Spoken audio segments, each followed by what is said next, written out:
இப்போ சென்னையில் ஃப்ரெஷர்ஸ்க்கான job scam ரொம்பவே டேஞ்சரஸாக மாறிட்டு இருக்கு. இந்த மாதிரி ஸ்கேமர்ஸ்லாம் உங்களை மேக்ஸிமம் வாட்ஸ்அப்பில் தான் காண்டாக்ட் பண்ணுவாங்க. இந்த மாதிரி இந்த லொக்கேஷனுக்கு வாங்க, நீங்கள் வந்து ஜாபுக்கு செலக்ட் ஆகிருக்கீங்கன்னு சொல்லுவாங்க.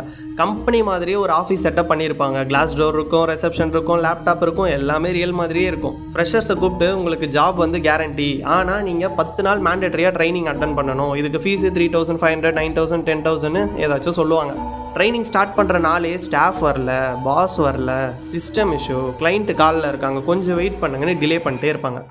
இப்படியே ஒரு 2 நாள் 3 நாள் போனதுக்கப்புறம் போய் பார்த்தீங்கன்னா ரூம் லாக்கில் இருக்கும், ஃபோன் ஸ்விட்ச் ஆஃபில் இருக்கும், ஆஃபீஸும் எம்டியாக இருக்கும். நம்மளோட காசும் போச்சு, நமக்கு கிடைக்கும்னு நினச்ச வேலையும் போச்சு, ஆனால் ஸ்ட்ரெஸ் மட்டும் நமக்கு.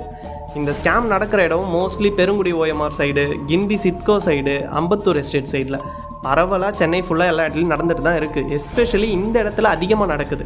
சேஃபாக இருக்கணும்னா ட்ரைனிங் ஃபீஸ்னு ஒன்று கேட்டாலே வாக் அவுட் பண்ணிடுங்க. உங்களுக்கு யாராச்சும் வாட்ஸ்அப்பில் இந்த மாதிரி மெசேஜ் பண்ணி ஒர்க் இருக்குன்னு சொல்கிறாங்கன்னா அந்த கம்பெனியோட ஜிஎஸ்டி நம்பரை வாங்குங்க.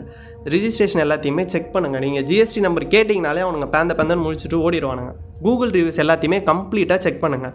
ஃப்ரெஷர்ஸ் யாரும் உங்களோட பேரண்ட்ஸ் காசை கொடுத்து இந்த மாதிரி ஸ்கேம்லலாம் போய் மாட்டிக்காதீங்க.